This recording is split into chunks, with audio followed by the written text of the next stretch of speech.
Lalu adik-adik kita mulai ya. Nah, pertemuan ke-11 aplikasi biologi gunung api, potensi positif biologi gunung api. Kita mulai untuk pertemuan ke-11 ini adalah lanjutan dari pertemuan kita yang ke-10 minggu lalu tentang biologi gunung api purba. Tapi aplikasi biologi gunung api ini tidak terbatas pada biologi gunung api purba, biologi masa kini juga. Dalam aplikasi biologi gunung api ini kita punya 3 poin ya, 3 poin yang terkait dengan pemanfaatan biologi gunung api, yaitu ekstraksi sumber daya biologi, untuk eksplorasi sumber daya mineral, dan eksplorasi sumber daya energi. Eksplorasi sumber daya mineral, kita sudah tahu apa itu mineral. Kemudian eksplorasi sumber daya energi, ini ada panas bumi, hidrokarbon, dan batu bara. Kemudian ada mitigasi bencana geologi, insya Allah nanti akan kita bahas minggu depan. Kemudian geowisata, geoheritage, dan geokonservasi ini insya Allah kita bahas minggu lagi. Itu yang pertama, ekstraksi sumber daya geologi. Ya, di dalam pembelajaran geologi gunung api kita mengenal ada 2 istilah, yaitu inflasi dan deflasi. Apa itu inflasi? Inflasi adalah kenaikan muka tanah. Jadi ketika aktivitasnya meningkat, ada energi ke permukaan yang dibangun oleh magma yang mengalir menuju ke permukaan bumi. Akumulasi energi ini menyebabkan bagian atas dari tubuh gunung api mengalami pengembangan atau inflasi. Jadi inflasi yang kita maksud adalah inflasi pada tubuh gunung api. Tubuh gunung api yang terangkat menjelang erupsi berlangsung, ya erupsi itu bisa erupsi secara eksplosif, bisa berlangsung secara eksplosif. Ya. Ketika ada aktivitas yang meningkat, tentu di situ ada tambahan-tambahan energi yang dipengaruhi tidak hanya secara magmatis saja, tetapi juga dipengaruhi oleh tektonik. Suatu ketika aktivitas tektonik berlangsung sehingga magma itu mengalir ke permukaan lebih cepat atau volumenya lebih besar. Lalu secara tektonik juga ini tubuh gunung api yang mengembang tadi mengalami rekahan. Ya, rekahan ini semakin lama semakin banyak. Karena ada rekahan, magma yang sifatnya cair ataupun plastis ini akan mengalir melalui rekahan itu, mengisinya. Tetapi tentu isian-isian ini tidak langsung membeku. Isian-isian itu bisa jadi sampai ke permukaan, bisa jadi tidak sampai ke permukaan. Sayangnya di dekat permukaan di situ ada yang berwarna pink ini ya. Berwarna pink ini kita asumsikan sebagai muka air tanah. Yang berwarna pink ini kita asumsikan sebagai muka air tanah. Di dalamnya ada komponen air permukaan. Air yang berasal dari infiltrasi air hujan dan air permukaan yang lain. Ketika air ini disentuh oleh magma atau oleh tubuh massa yang panas, maka kemudian membeku dan menguap. Nah, proses ini menambah tekanan vulkanik yang ada di bawah permukaan. Tekanan-tekanan ini juga menyebabkan makin besarnya inflasi yang dibentuk oleh tubuh gunung api itu. Ketika tubuhnya sudah tidak mampu lagi menahan tekanan dari bawah, ya, ataupun tekanan dari air atau uap air yang ada di permukaan, maka yang terjadi adalah letusan. Ya, letusan ini kadang disertai dengan keluarnya massa ke permukaan bumi dalam bentuk erupsi, ya erupsi seismik atau yang berasal dari magmatik, atau erupsi eksplosif freatik yang dipicu oleh adanya penambahan gas tadi. Jadi bisa freatik, bisa freatomagmatik. Ya. Nah, pada tahap berikutnya, ketika massa magma yang ada di bawah permukaan atau di dalam dapur magma atau di sepanjang perjalanan rekahannya itu sudah dikeluarkan, maka tubuhnya kemudian mengkerut, ya mengkerut, terjadi penurunan muka tanah. Nah, kalau tadi terjadi penaikan muka tanah, maka tahap berikutnya setelah erupsi berlangsung, terjadilah penurunan muka tanah, disebut dengan deflasi.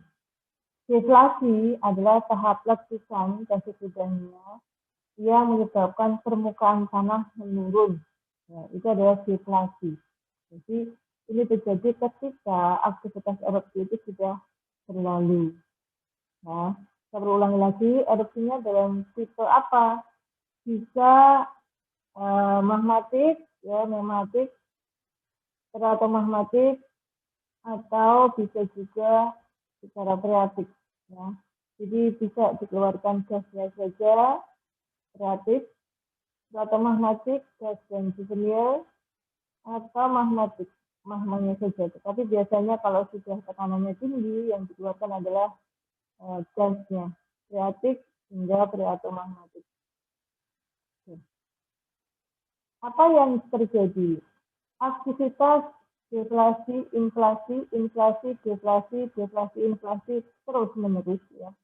Jadi perulangan yang berlangsung secara terus menerus berulang-ulang dalam waktu yang panjang. Mungkin 2 tahun sekali atau 5 tahun sekali atau mungkin bahkan 10 tahun sekali gitu ya. Itu menyebabkan inflasi dan deflasi itu membentuk rekahan-rekahan radial. Rekahan radial seperti ini. Tekan radial itu bukan malah menambah tubuhnya semakin kuat, tidak ya. Semakin lama rekahan dan itu kemudian terisi oleh air membentuk sungai-sungai, sehingga kemudian berpola aliran radial memancar.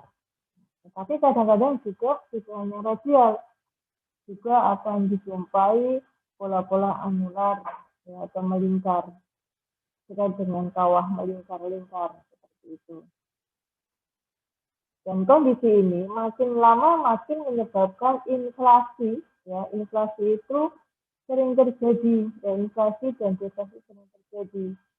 Karena apa? Karena ada tambahan gas yang kemudian dibentuk oleh infiltrasi air yang masuk ke dalam rekahan atau celah-celah di sepanjang besar-besar yang dibentuk tadi. Nah, ini berlangsung secara berulang-ulang terus-menerus, ya, berulang-ulang secara terus-menerus. Nah, suatu ketika bukan hanya letusan secara efisis atau bukan hanya freatik saja, tetapi juga diikuti dengan teratogmatik yang dimensinya sangat luas, ya. Rekahannya dimensinya sangat besar, bahkan membentuk kaldera misalnya. Dan kaldera ini kemudian terisi oleh air juga, sehingga membentuk danau kawah. Nah, danau kawah ini juga mensuplai air permukaan yang masuk ke dalam danau kawah menyebabkan genangan secara berulang-ulang. Nah, genangan ini makin lama itu menyebabkan terjadinya filtrasi atau pelapukan yang dibentuk oleh panas dan air. Air yang terpanaskan tadi untuk hidrotermal, ya, air hidrotermal. Air hidrotermal yang banyak dalam kapasitas yang besar gitu ya, maka menyebabkan semakin lama itu daerah itu menjadi zona sulfidasi, ya. Jadi zona sulfidasi itu terbentuk ketika rekahan atau celah atau kawah itu terisi oleh air, ya, oleh air untuk hidrotermal. Nah, di dalamnya tentu bisa menghasilkan potensi, ya potensi ini bisa lahan, mineral, dan kalau kita lihat ada danau di atas puncak gunung api gitu ya kan indah. Di tengah-tengahnya ada kubah lava, itu indah sekali, ya indah sekali. Contohnya adalah Gunung Galunggung, ya. Gunung Galunggung itu juga ada Hasira, kemudian di tengah-tengahnya ada kubah lavanya. Lavanya nggak cuma satu, banyak sekali. Kemudian di Gunung Kelot taruhlah seperti itu. Ada kubah lava juga yang ada di tengah-tengah. Oh, di Sumatera mungkin yang aslinya dari Medan sana ya, itu kalian bisa melihat Pulau Samosir yang ada di Danau Toba. Itu adalah bagian dari aktivitas vulkanisme. Kalau sudah mengalami proses alterasi hidrotermal ya, ada hidrotermal di dalamnya, maka ada potensi mineral dan batuan. Mineral dan batuan. Mineral sulfidasi gitu ya, mineral sulfidasi atau mineral yang dibentuk oleh proses ubahan alterasi. Lalu ada batuan ya, batuan ini mungkin dari magmatisasi atau kelelahan batuan sebagian. Contohnya ada pada granit. Nah, granit itu kemudian kalau mengalami pelalahan sebagian, ya, biotitnya belum meleleh, tapi fosfornya, fosfornya belum meleleh, tetapi kuarsanya sudah meleleh. Tapi ada komponen biotit. Ya, biotitnya itu ada yang lepas Fe-nya, ya, menyebabkan mengotori larutan silika yang dibentuk oleh lelahan kuarsa. Maka taruhlah itu adalah riolit misalnya. Riolitnya yang kuarsa tadi meleleh, tapi fosfornya belum. Nah, lalu larutan kuarsa tadi terkumpul dalam satu celah atau dalam satu rongga gitu ya. Maka kemudian kalau sudah lewat, sudah dingin kembali, maka membeku. Tapi ada kotorannya di situ, ada kotoran selerang, ada kotoran Fe, kotoran Mg, yang nanti akan membentuk warna-warni. Warna-warni dari komposisi silika tadi. Nah, mineral yang terbentuk itu disebut mineral mulia ya, kalau itu mineral kuarsa. Itu kalau batuan ya batuan mulia, kalau itu adalah batu. Kemudian ada air tanah, sumber daya geologinya berupa air tanah. Lalu sumber daya energi dan batu bara. Kalau batu bara bagaimana? Kalau energi bagaimana? Gitu ya. Kalau panas bumi oke lah gitu. Tetapi kalau batu bara dan minyak bumi, apa ada hubungannya dengan gunung api? Ada. Jangan salah bahwa batu bara dan minyak bumi itu butuh pemanas, ya butuh pemanas. Yang memanaskan bukan hanya geothermal, gradient geothermal saja nggak cukup untuk gradient geothermal untuk yang ada di permukaan. Batu bara dan energi itu butuh pemanas yang lain. Misalnya batuan beku panas atau batuan vulkanik yang masih panas yang kemudian memanaskan yang menyebabkan batuan-batuan yang kayak organic content itu meleleh atau mengalami maturity. Ini tidak hanya butuh gradient geothermal. Kalau kedalamannya 2000 meter bolehlah ya, 2000 meter bolehlah itu adalah gradient geothermal. Tetapi kalau kedalamannya itu 1500 ya, ya itu tidak akan bisa dileleh karena tidak bisa mengalami maturity. Membutuhkan energi yang lain, yaitu energi panas bumi. Panas bumi yang berasal dari vulkanik. Nah, itu apakah tidak akan terpanasnya semua? Ya tidak, ya tidak. Gunung api itu suhunya memang tinggi, 1200 derajat Celcius untuk yang dekat dengan magmatiknya. Tetapi tentu sumber dari energi, ya sumber dari batuan induk tidak berada di situ. Adanya di dekat batuan yang berada pada fase media sampai dengan kita yang kemarin sudah kita bahas ya. Kemudian bencana. Nah, bencana ini nanti kita akan bahas tersendiri ya. Ada pertemuan berikutnya, di dalamnya ada letusan ya, erupsi, ada yang meletus, ada yang mengalir gitu ya. Kemudian ada tsunami ya, tsunami yang dibentuk oleh gunung api, aktivitas gunung api. Kemudian ada banjir lahar, longsoran gunung api, dan gerakan massa. Oke. Nah, yang pertama adalah lahan dan air tanah. Lahan dan air tanah. Tidak ada cerita bahwa geologi gunung api itu miskin air tanah. Tidak ada. Yang ada adalah setiap gunung api itu subur, ya subur. Morfologinya juga indah, ada bentukan-bentukan kristal gunung api ya. Kemudian tanahnya subur, airnya melimpah. Ya. Itu yang terjadi seperti itu. Ceritanya begitu. Kenapa demikian? Karena gunung api terjadi aktivitas. Ya, aktivitasnya itu secara periodik. Kalau tidak diganggu, materialnya diambilin gitu ya, maka yang terjadi adalah pembentukan reservoir air tanah. Ya, reservoir air tanah itulah yang kemudian akan menghasilkan air tanah, dan material. Kemudian selain itu, apakah kalau sudah air tanahnya melimpah, kemudian berhenti begitu saja? Tidak. Yang material gunung api kaya akan kalsium, kalium, natrium, ya. CaNaK gitu ya, itu yang sangat dibutuhkan oleh tanaman, oleh organisme. Dan ini adalah sesuatu yang sangat berharga. Akan sangat berbeda ketika kita berada pada area karbonat, misalnya yang tidak ada kalium, maka itu membutuhkan kalium, membutuhkan natrium. Ya. Tetapi juga memang membutuhkan Ca, dan Ca ini nggak sama gitu ya, tidak sama. Ca dan NaK itu tidak sama. Yang dibutuhkan ya unsur hara seperti itu. Sehingga daerah gunung api itu dikenal sebagai daerah yang subur. Tidak ada cerita gunung api kekurangan airnya, miskin air itu. Tidak ada cerita. Yang ada adalah di daerah gunung api itu tanahnya subur. Kemudian indah. Waktu saya masih kuliah S1 dulu, saya cita-citanya mau jadi penjaga gunung api. Nah, kalau kawan-kawan saya itu maunya kerja di perminyakan, yang uangnya banyak, atau di tambang, yang uangnya juga banyak. Tapi waktu itu saya inginnya kerja di daerah gunung api saja. Tapi ini tidak berhasil saya.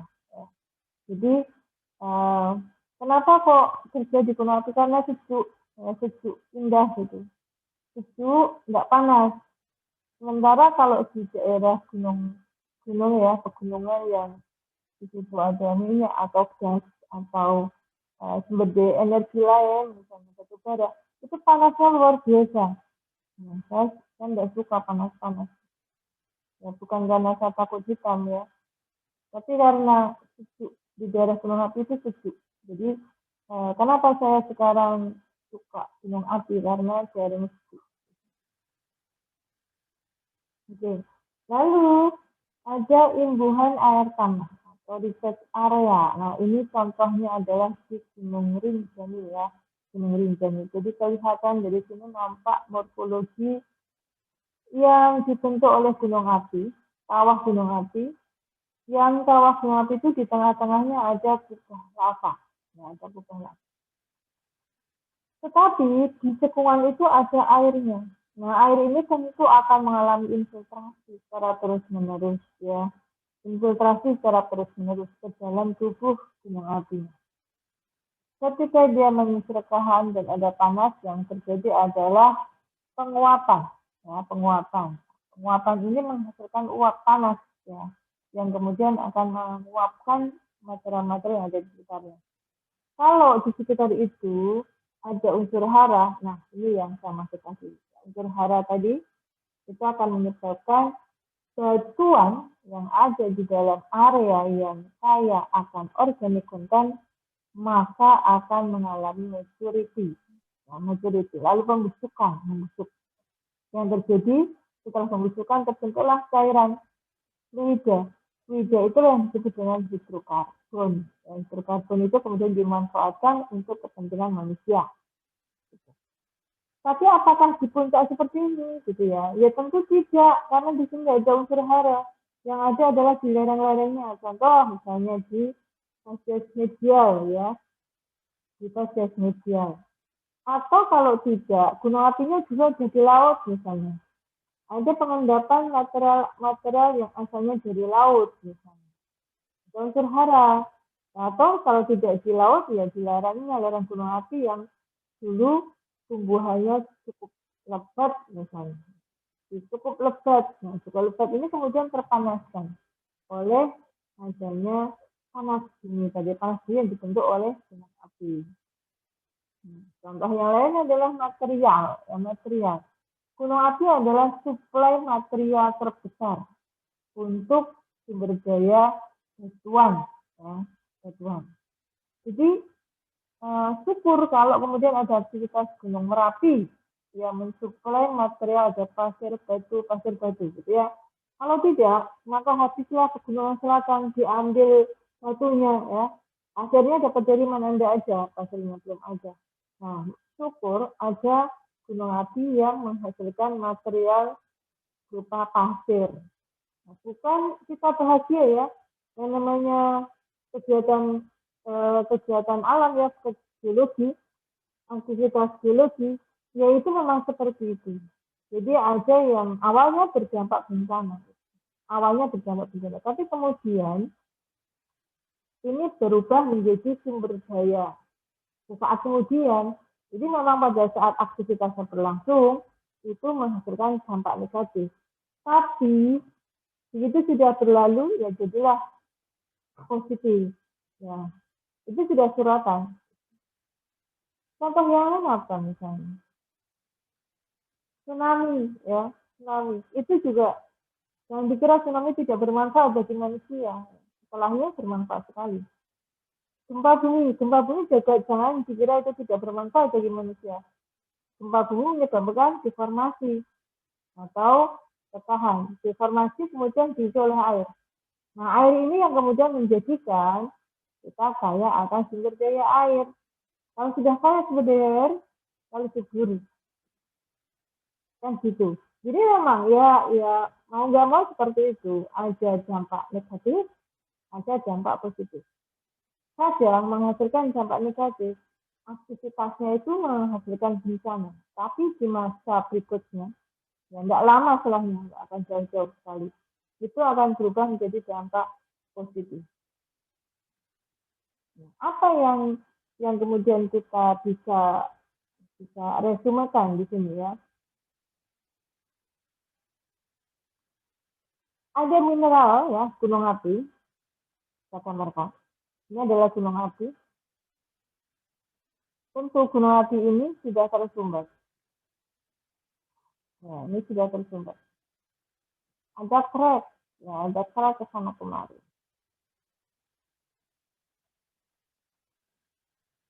Ya. Ini adalah intrusi yang ada di bawah puncak gunung api. Gunung apinya sudah tidak mengepul lagi.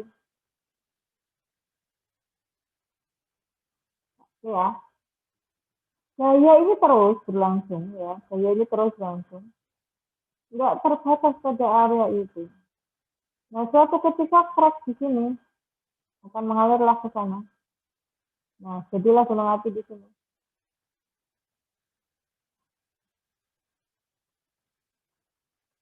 Belum lah, di situ masih ada aktivitas yang mengepul gitu. Nah, suatu ketika juga ini kan besar gitu kok. Tidak hanya di situ. Nah, ini kemudian bentuk crack lagi di sini. Ini crack. Magma mengalir di sini. Awalnya kecil. Makin lama makin besar. Makin besar, makin besar, makin besar. Sampai kemudian terjadilah pembentukan gunung api yang ada di sini. Nah, kayak gitu. Kira-kira apa yang terjadi? Yang dikira bahwa ini, area ini, adalah luas gitu ya. Tidak, areanya itu sempit. Namanya adalah Salome.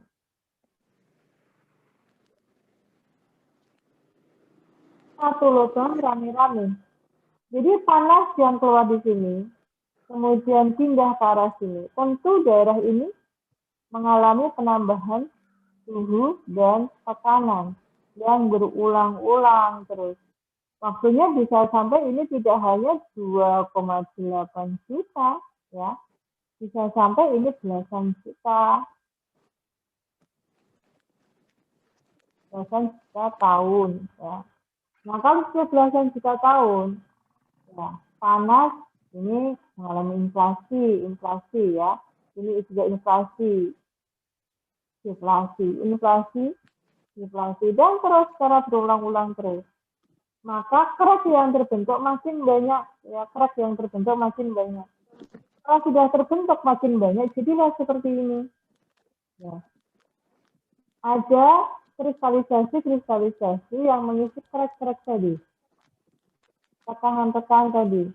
Nah, tekanan-tekanan tadi lalu terjadi kerak, ya, kerak. meninggalkan kerak.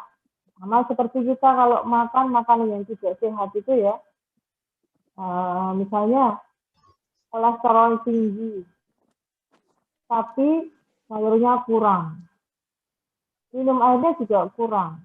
Yang terjadi adalah dinding-dinding usus itu akan diisi oleh bekas-bekas kolesterol atau sisa-sisa yang tidak dicerna.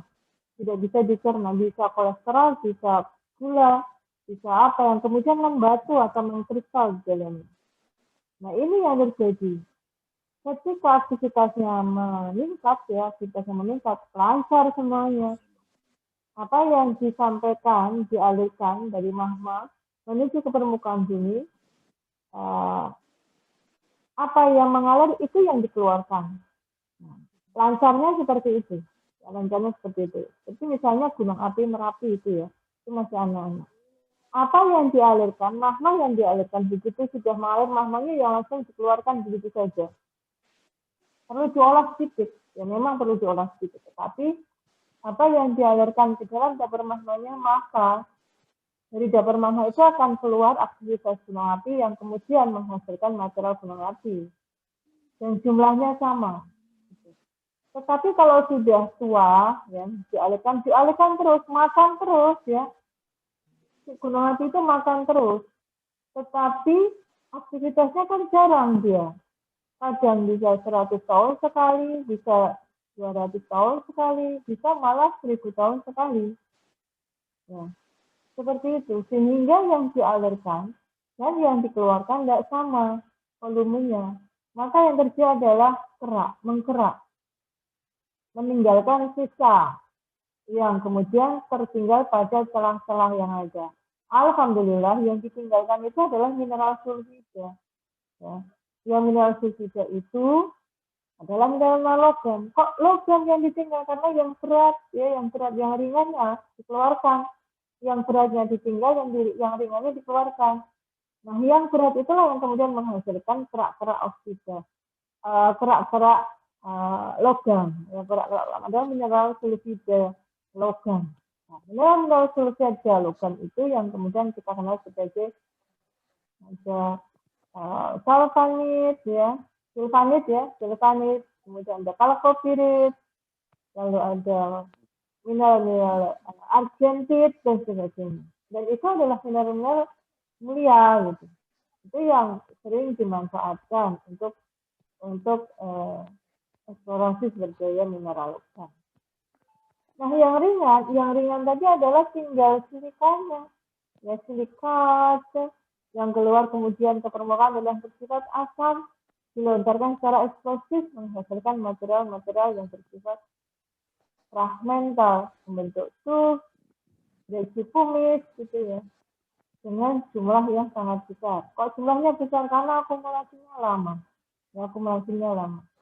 Begitu juga dengan gunung api yang lain. Begitu itu ada aktivitasnya sudah silisik yang jadi permukaan, Ka alkali, yang awalnya adalah Ca alkali, tapi kemudian berubah menjadi Ka alkali. Nah, Ka alkali ini ini akan menyisakan yang berat-berat tadi akan berada di bawah, kemudian yang ringan-ringan akan dilontarkan ke permukaan. Nah, yang berat-berat tadi akan diendapkan pada dinding-dinding celah, ya, dinding-dinding celah. Yang ringan-ringan dieksplosifkan, gitu. Ya, sehingga tinggal sisanya. Ya, alhamdulillah sisanya itu yang kemudian malah justru bernilai ekonomi tinggi. Nah, tapi ingat ini terjadi akumulasi, ya, terjadi secara akumulasi. Jadi bukan langsung begitu, jangan sampai nanti kalian lihat gunung api, di sana ada emas, ada perak, ada tembaga gitu ya. Belum tentu, ya itu belum tentu. Kalau materialnya masih basaltik gitu ya, materialnya sudah basaltik atau yang dididik, maka yang dialirkan dan yang dikeluarkan tentu sama. Ya, jadi yang dimakan dan yang dikeluarkan setelah respirasi itu ya, atau setelah metabolisme itu sama. Jadi nggak ada yang tertinggal, nggak akan ada ketemu emas.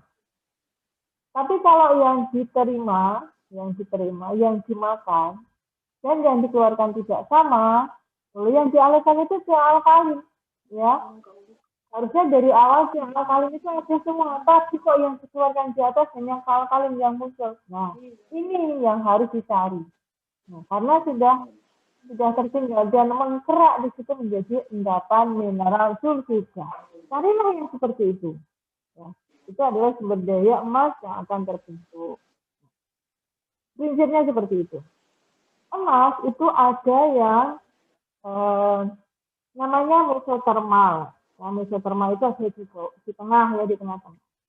Kemudian ada epithermal. Epithermal itu ada di whole rock-nya, ya, di whole rock-nya. Ya, di intrusifnya whole rock. Kemudian ada hidrotermal. Hidrotermal itu ada di permukaan. Justru hidrotermal itu yang selama ini dianggap tidak ekonomis. Kenapa kok tidak ekonomis? Karena jumlah dari kapasitas sulfida itu rendah.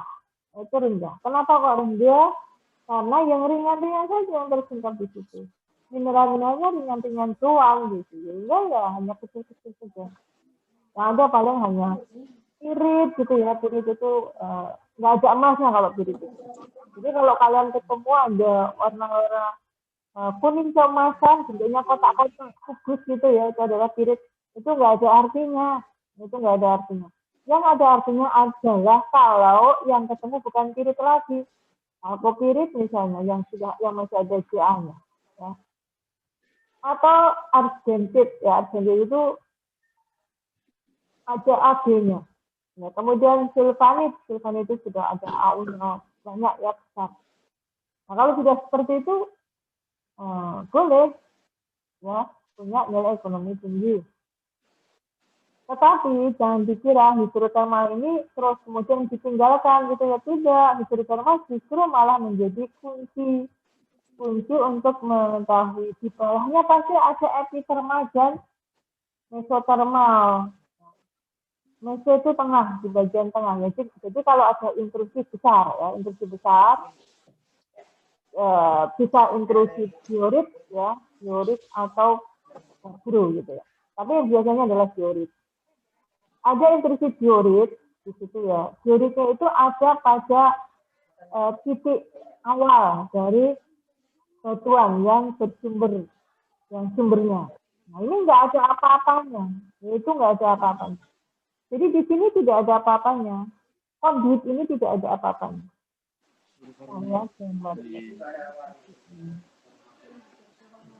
Ini adalah intrusinya, intrusi batolit ya. Intrusi batolit. Di dalam intrusi pluton itu tidak akan ada apa-apanya. Ya, itu tidak akan ada apa-apanya. Mau ada karbonat, mau nggak ada karbonat sama aja. Itu nggak ada apa-apanya. Kenapa? Karena suhunya terlalu tinggi. Suhunya sangat tinggi. Yang terjadi bukan pembentukan sulfidasi, tetapi di situ akan terjadi ubahan batuan. Yang tadinya seharusnya tidak melaleh ya, berubah saja atau terakumulasi saja. Ini yang terjadi adalah melaleh.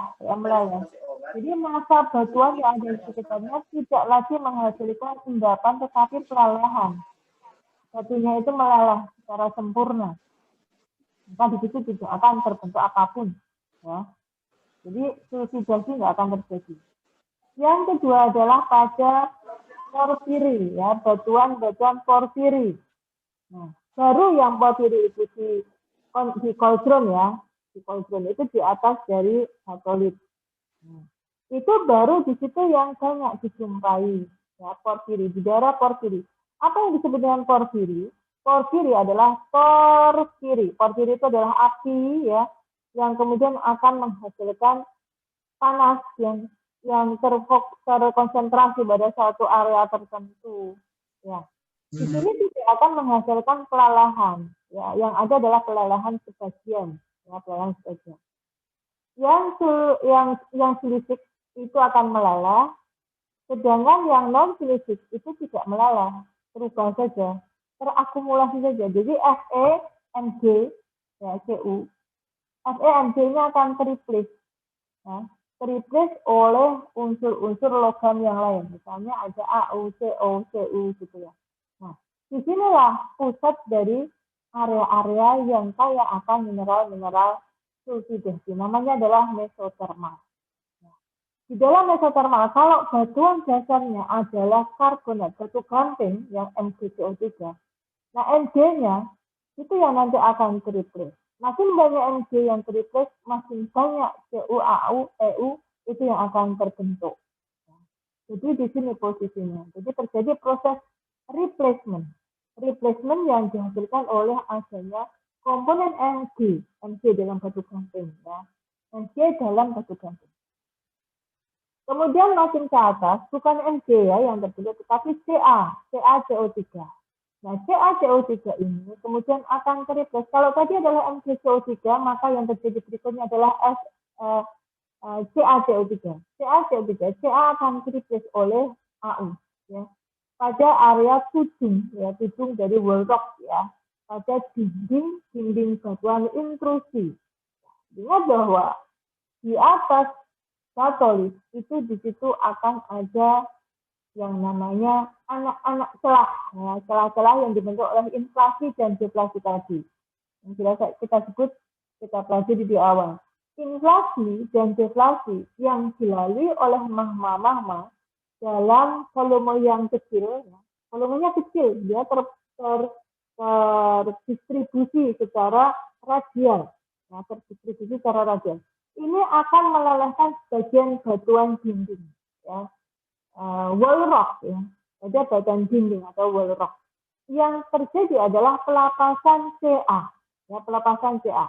Kemudian terjadi penambahan CO2, ya, CO2. Nah, CO2 ini menyebabkan lelahan bagian yang ada di sekitarnya. Nah, bagian-bagian yang meleleh tadi itu akan menyebabkan akumulasi SEMC tadi menjadi dia SEMC tidak leleh ya, tetapi dia akan terreplace. Dia akan terreplace. Ca terreplace oleh Au. Nah, ini disebut dengan endapan skam.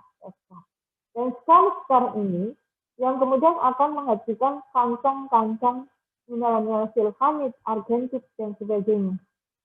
Bolehkah kalkopirit terbentuk di sini? Kadang-kadang tidak. Ya, kalkopirit Ca-nya sudah nggak ada lagi. Ya, Ca sudah tidak terbentuk lagi. Sehingga bukan kalkopirit yang terbentuk, tetapi argentit dan silvanit. Oke. Ini ada pada lapisan mesotermal. Ya. Hipotermal nggak ada ya. Hipotermal tidak akan terbentuk mineral-mineral sulfidasi. Kenapa? Karena terjadi proses pelarutan, proses lelehan maksimal. Ya. Jadi badannya tidak sebagian meleleh, tetapi justru seluruhnya meleleh. Ini yang ada di hipotermal. Hipotermal itu ada di batolit. Nah, di konduit ini, kemudian magma tidak hanya terakumulasi pada konduitnya, tetapi juga akan bentuk jaik-jaik yang kemudian menyebar ke segala arah, gitu. Dan jaik-jaik yang menyebar ke segala arah ini yang kemudian akan menyebabkan air tanah masuk ke dalam jaik tadi. Ya, makin banyak air tanah yang masuk ke dalam jaik, di situ makin banyak sulfidasi terjadi. Ya. Gas yang terbentuk oleh penambahan air akan menyebabkan mengalirnya material-material sulfidasi itu makin lama makin terakumulasi secara berulang-ulang. Ya. Begitu telah terbentuk, terjadi aliran sulfidasi, setelah terbentuk lagi, terjadi aliran sulfidasi lagi, dan ini kalau misinya hanya sekali saja tentu tidak akan menyebabkan pengkeraan ya, pengkeraan. Tetapi kalau itu secara berulang-ulang, maka pengkeraan ini akan terbentuk lebih tebal dan seperti itu. Kemudian yang di atas namanya adalah epitermal. Epitermal tadi adalah pengkerakan yang dibentuk oleh larutan sulfida. Nah, larutan sulfida tadi yang asalnya dari mesotermal tadi, ya sisanya akan naik ke permukaan. Sisa-sisa dari yang berat ya, yang kurang berat gitu ya, yang kurang berat akan berada di lapisan epitermal.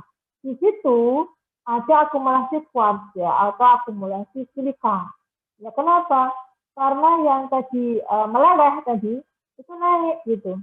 Yang berat mengendap, yang ringan mengapung ya, yang ringan mengapung. Berada pada lapisan epitermal. Nah, di sini Ada kubangan-kubangan yang juga di dalamnya ada butiran-butiran AU. Ya, butiran-butiran AU bersama dengan AG. AG ini berat ya. AG itu berat. Dia akan lebih berat dibandingkan dengan AU. Sehingga AG-nya tadi mengapungkan AU-nya. Ya, mengapungkan AU-nya. AG-nya ada di bawah, AU-nya ada di atas. Nah, akumulasi ini yang kemudian dicari pada lapisan epitermal. Ya. Lapisan epitermal. Biasanya lapisan epitermal akan membentuk base-shaded ya, base-shaded cair ya, base-shaded lava ya dan sebagainya yang ada di dalam. Sehingga sering kemudian diidentifikasi batunya itu diidentifikasi sebagai breksi. Tetapi breksi ini berat sekali. Ya, breksinya ini berat sekali. Kenapa kok berat? Karena ada logamnya. Ya, karena ada logamnya. Jadi celah-celah yang dibentuk oleh proses breksiasi itu diisi oleh logam-logam tadi. Nah, maka sering disebut, sering dicari itu. Lapisan itu sering dicari. Tapi kemudian sebenarnya bukan itu ya, bukan breksinya yang dicari, tetapi breksi yang berat itu adalah ubahannya, alterasi dari batuan beku. Tapi kemudian terisi oleh logam. Itu ada di situ. Oke, sampai di sini ada pertanyaan? Halo? Halo?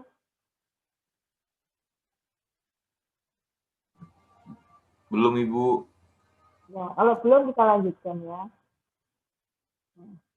Sekarang kita lanjut kalau tadi adalah epithermal ya, epithermal, hipotermal sudah, mesotermal sudah, epithermal juga sudah, maka yang selanjutnya adalah hidrotermal. Ya, hidrotermal. Di hidrotermal ini adalah posisi ada di sini ya. Hidrotermal itu ada dekat dengan puncak gunung api. Atau yang sering kita jumpa di situ ada jahit ya, ada jahit, ada sil, lapolit, terus kemudian di situ ada air panas ya, mata air panas dan sebagainya. Sebenarnya ini hanya ada di area low sulfidasi, sulfidasi rendah gitu ya. Posisinya itu rendah juga. Air panas yang terpanaskan suhunya yang nggak panas-panas banget. Kalau hanya 200 derajat sampai 300 derajat, ini hanya cukup untuk kemudian kita manfaatkan sebagai panas bumi, energi panas bumi. Tetapi ingat, di dalamnya juga ada proses, sebenarnya ada proses sulfidasinya. Ya. Di situ sebenarnya ada proses sulfidasinya. Kalau kita tahu berada di mana ya di situ, di dekat jahitnya mungkin ya, maka di situ ada endapan-endapan epithermal yang ikut naik ke permukaan. Ada endapan-endapan epithermal yang ikut naik ke permukaan. Tetapi ada juga endapan-endapan yang misalnya di situ ada magma dengan fluida yang mengandung garam. Ya, garam. Contoh garam itu apa? Jadi garam itu adalah reaksi antara asam dan basa ya. Reaksi antara asam dan basa itu akan menghasilkan garam. Contoh garam yang paling banyak kita jumpai di daerah gunung api adalah tufa, ya, tufa. Atau bisa juga travertin, atau bisa juga anhidrit. Itu adalah contoh-contoh garam yang sering kita jumpai di daerah gunung api. Nah, garam ini bukan tidak ada artinya, ya, bukan tidak ada artinya. Garam ini kemudian akan kita gunakan sebagai petunjuk, ya, sebagai petunjuk bahwa di situ ada proses evaporasi, ya, penguapan yang sangat besar. Nah, kalau di situ ada penguapan yang sangat besar, maka di situ terjadi proses aliran, ya, aliran logam sulfidasi.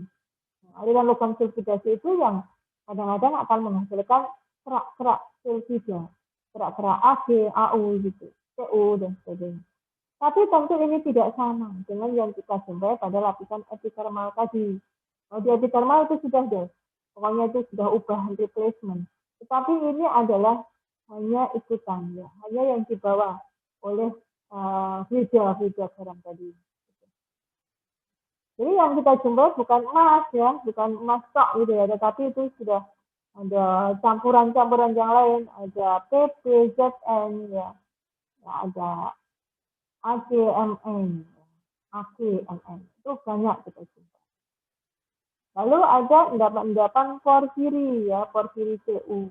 Nah, porfiri Cu kadang-kadang juga akan diikuti dengan molibdenum dan aurum ya, emas ya. Nah, tapi ini yang kita jumpai H2S ya, asam sulfat, H2S, H2SO4, CO2, H sulfur ya. Yang banyak akan kita jumpa adalah macam-macam seperti itu. Sehingga kalau ada sulfidasi yang ketemu dengan kita bersama-sama dengan mineral-mineral atau larutan-larutan itu adalah kotorannya banyak sekali. Nah, jadi nilai emasnya akan lebih rendah, jauh lebih rendah karena banyak mengandung es sulfur atau banyak mengandung unsur-unsur logam yang lain, misalnya logam yang lebih ringan ya, logam yang lebih ringan, misalnya Ag dan Mn, Pb dan Zn, itu yang lebih ringan. Jadi yang paling banyak adalah itu, untuk di area atas atau di hidrotermal. Nilai ekonomis darah ini rendah, ya, meskipun rendah, tapi ini adalah kunci atau key untuk kita mendapatkan yang lebih besar. Gimana akan kita dapatkan? Yaitu pada urat-urat porfiri, ya, pada urat-urat porfiri. Jadi kalau kalian mau cari emas ada di mana, maka yang dicari pertama adalah urat porfirinya dulu. Nah, urat porfiri itu dicirikan oleh adanya tadi ada mineral kalkopirit, pirit gitu ya. Jadi pirit apa nggak ada artinya? Ada. Ya, pirit itu ada artinya untuk menunjukkan nanti di mana sih posisi kalkopiritnya gitu ya. Di mana sih posisi argentitnya atau silvanitnya gitu. Itu. Ya, jadi jangan dikira bahwa itu tidak ada artinya, itu juga ada artinya meskipun tidak punya nilai ekonomi. Oke ya, ini adalah contoh mineral ya, contoh mineral ini adalah kita ambil di satu titik di sini ya, satu titik, salah satu titik saja. Jadi kalau di ini kita lihat itu warnanya seperti ini saja. Tapi begitu sudah kita zoom ya, jadi warnanya seperti ini. Jadi ada lumpur ya, lumpur silika yang warna putih, kemudian ada pirit yang keemasan kubus ini ya. Lalu di dalamnya ada yang tidak kubus. Nah, yang tidak kubus itulah yang punya nilai ekonomi. Oke. Yang kedua adalah energi. Jadi tadi sudah saya sampaikan bahwa apa sih peran dari gunung api untuk menghasilkan maturity dalam bidang energi. Ini adalah gunung api. Di dalam gunung api itu ada fase sentral, proximal, medial, distal. Ada proses pengendapan. Nah, di sini proximal, oke, kita lupakan si proximal. Medial kalau di dalam laut di sini ada proses pertumbuhan terumbu karang.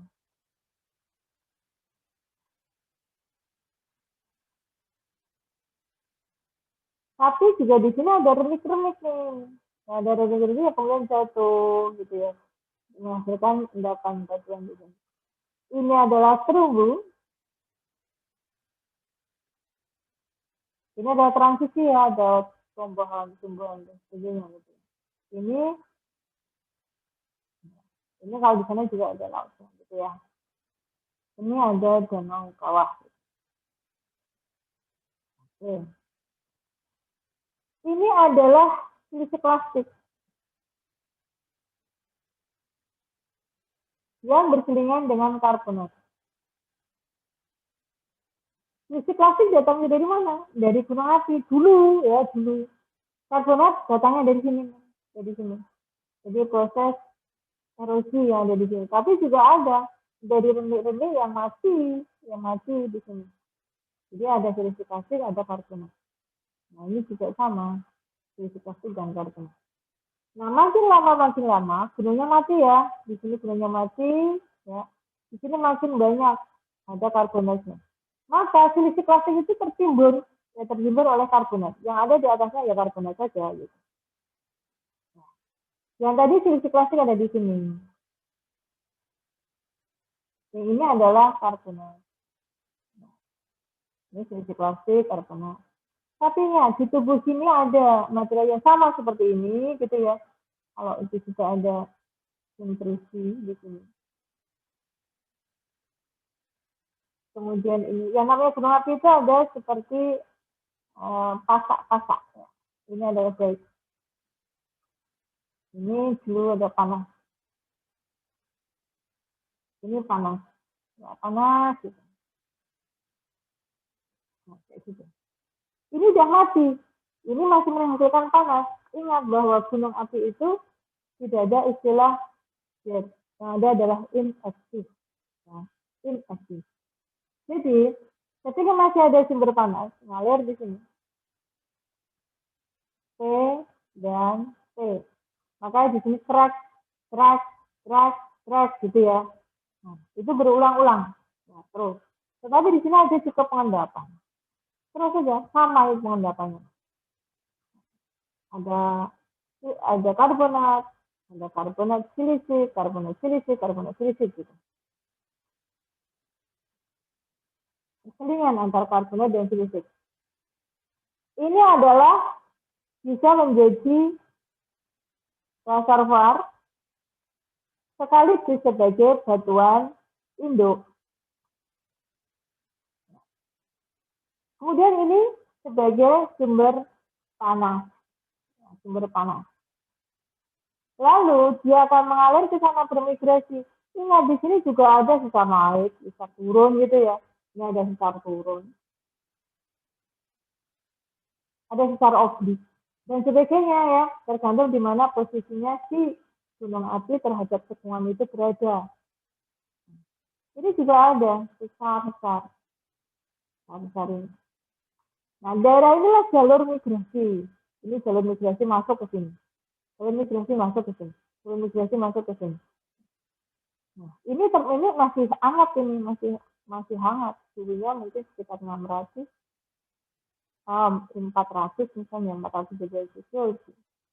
Itu cukup untuk memanaskan yang ada di sini. Inilah reservoir. Ini reservoir. Ini poros sekali. Ini porositasnya tinggi. Jadilah hidrokarbon.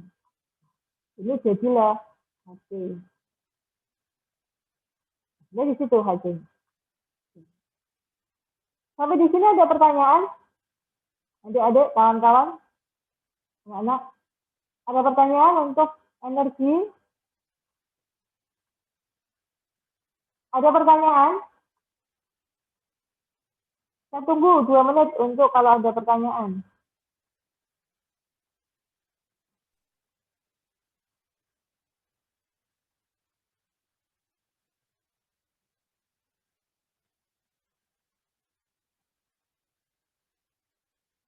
Ada pertanyaan?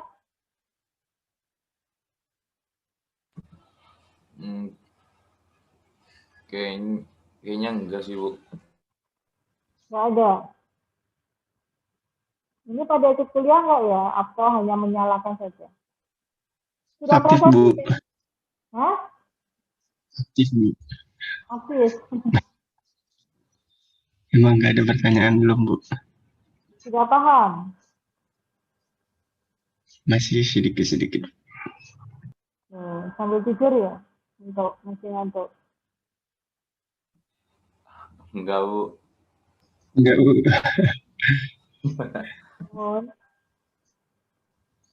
Oke, kalau nggak ada, lanjut gitu ya. Kalau ada pertanyaan, saya mau kerjakan di sini, tetapi kalau karena nggak ada pertanyaan, maka ini kosong. Lembaran saya kosong. Oke. Jadi energi panas bumi. Sekarang ke energi panas bumi. Apa itu energi panas bumi? Energi panas bumi itu aktivitasnya masih ada. Masih ada kepulan asap. Ini adalah magma atau batuan besi. Sama seperti ketika kita masak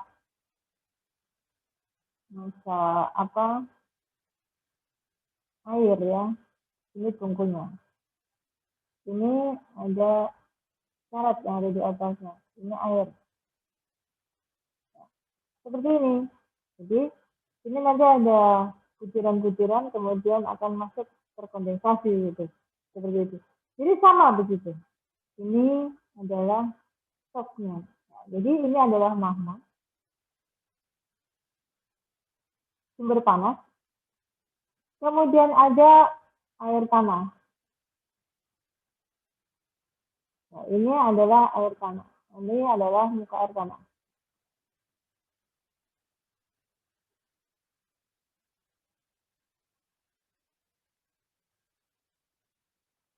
Prinsipnya seperti itu. Kemudian terpanaskan. Nah, ini ada apinya.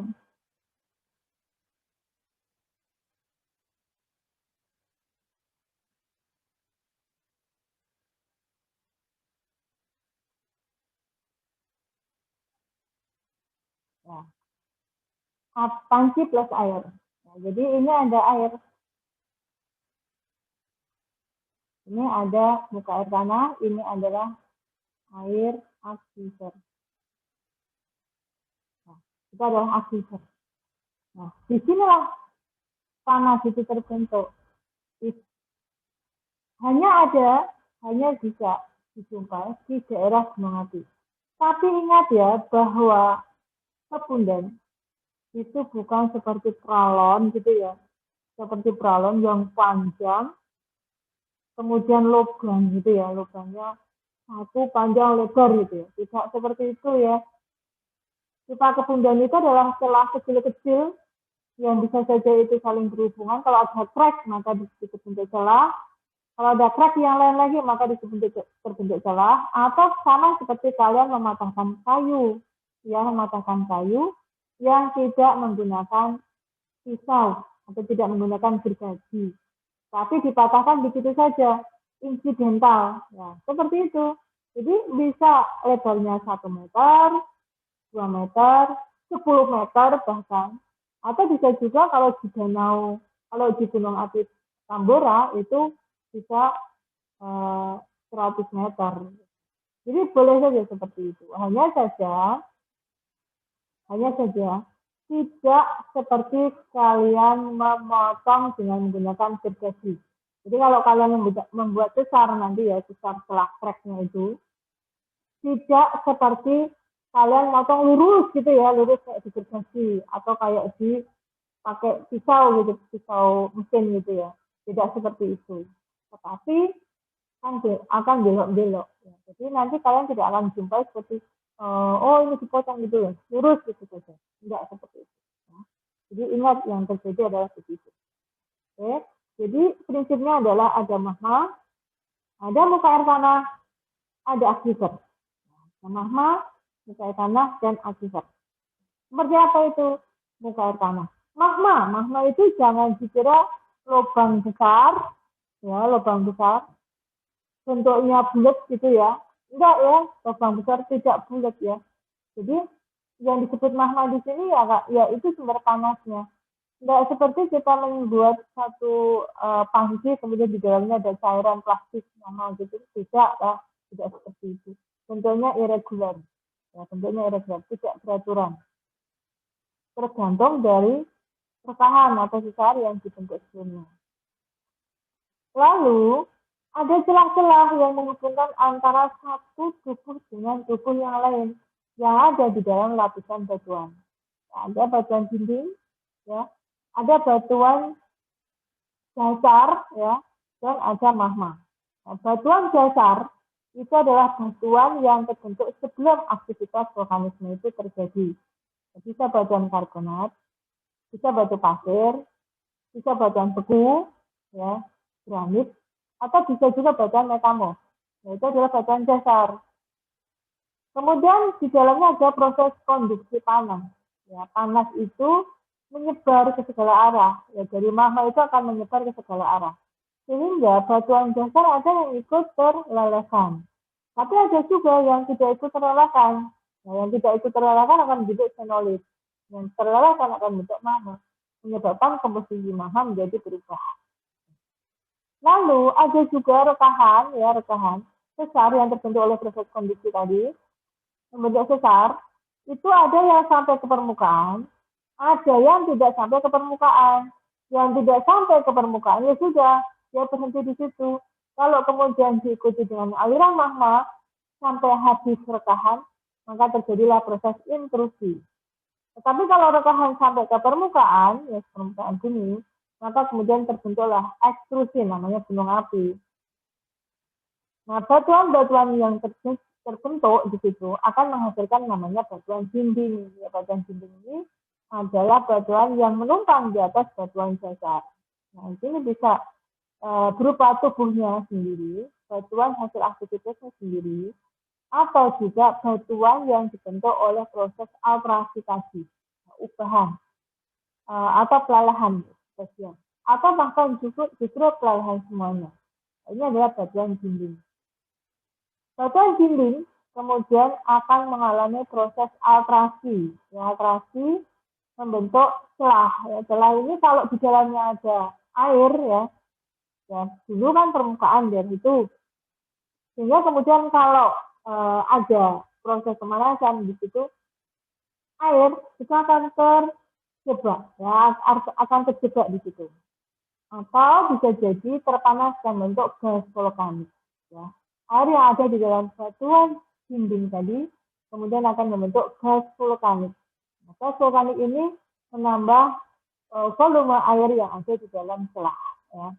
Nah, rekahan-rekahan di situ disebut dengan rekahan geotermal. Ya. Jadi gas vulkanik kalau itu dalam bentuk gas, air in situ yang dibentuk oleh batuan dinding, ya batuan di atas batuan dasar tadi, itu kalau tidak terpanaskan membentuk fluida, ya fluida yang disebut dengan fluida geotermal. Tetapi kalau terpanaskan bentuk gas uap, maka disebut sebagai gas vulkanik. Nah, gas vulkanik. Nah, ini yang biasanya dipompa atau diproduksi untuk menghasilkan atau untuk kemudian dirubah menjadi air panas bumi, air geotermal. Kalau jauh posisinya, ya tidak mengalami proses penguapan, maka disebut sebagai air formasi.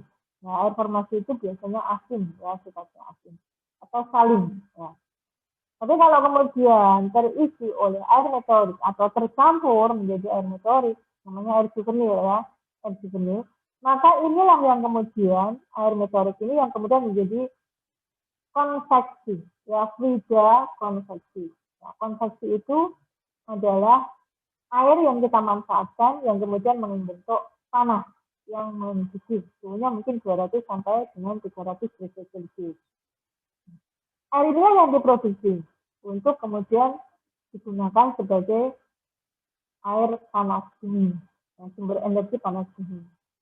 Jadi sumber energi panas bumi itu tidak di kawah, ya tidak di kawah. Nah, itu akan jauh kita jumpai pada bagian batuan yang disebut dengan batuan dinding. Ya, itu. Oke, sampai di sini ada pertanyaan untuk yang geothermal. Jadi gunung api itu berfungsi untuk mengalirkan panas, ya yang dipanaskan adalah air fluida yang terletak pada rekan-rekan batuan dinding dan batuan dasar. Kemudian air fluida tadi bisa kemudian terakumulasi bersama-sama dengan air meteorit yang mengalami proses infiltrasi. Tapi ingat, ngebornya jangan di puncak gunung api. Kalau ngebornya di puncak gunung api, ya kena panas yang sangat tinggi, ya akan lelah. Yang ada itu hanya kemarau, sulfatar, ya udah biarkan saja di situ. Tapi yang dibor posisinya ada di tempat lain. Ya. Ini contoh yang sudah berproduksi, ya. Jadi panas bumi itu ada di bawah muka air tanah. Seperti ini. Ya, ada pertanyaan? Ada pertanyaan? Masih nggak ada pertanyaan juga? Kalian kuliah nggak sih? Kuliah, Bu. Oke, kalau kuliah nanti untuk energi panas bumi saya hanya semuanya ya, saya hanya menyinggung-nyinggung saja. Mineral itu nanti akan dibahas secara detail pada endapan mineral atau bahan bakar industri. Kalau panas bumi nanti akan dibahas secara detail pada pembahasan pada kuliah geothermal. Kemudian kalau batu bara itu nanti akan dibahas secara detail pada geologi batu bara. Jadi saya hanya menyinggung mekanisme pembentukan batu bara dan emas tadi sudah saya jelaskan ya, ada di sini. Ya, ada di sini. Ya, sama. Jadi tergantung dari posisinya tadi. Kalau posisinya dekat dengan sumber panas, maka yang dihasilkan adalah mineral. Kalau posisinya jauh, ya, yang berada di sini ya, di ini daerah ini, di sini hasilnya adalah batu bara. Jadi di sini akan ketemu logam mulia. Di sini akan ketemu energi hidrotermal. Di sini akan ketemu geothermal. Panas salah. Ini bukan panas bumi, tetapi batu bara.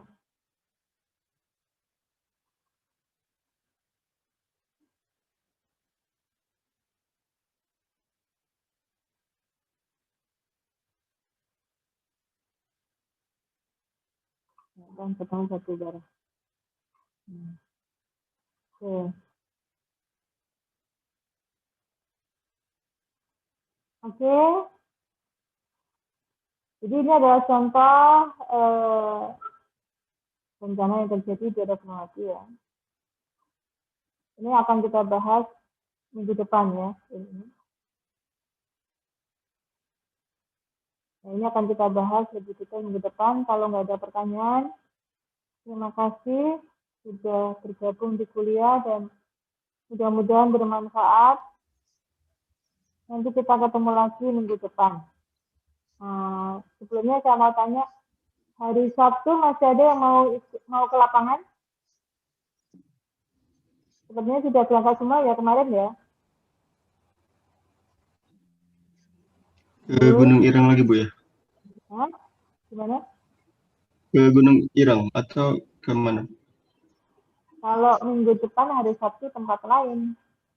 Ke candi-candi.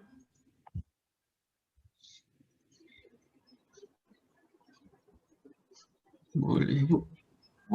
Boleh sih, Bu. Tapi nanti didiskusikan aja, nanti didiskusikan dulu, Bu. Takutnya kayak kemarin. Kemarin kan kita telat itu gara-gara motornya tuh kurang, Bu. Jadi sebenarnya yang mau ikut itu banyak. Tapi yang punya kendaraan tuh sedikit. Jadi makanya kemarin kita agak telat gitu, Bu, datangnya. Mungkin nanti kita diskusiin lagi gitu, Bu. Nanti biar saya menghubungi Ibu gitu. Ya, oke. Ya. Kalau besok minggu depan ke candi-candi itu lokasinya dekat ya, jadi hanya di sekitar Jogja.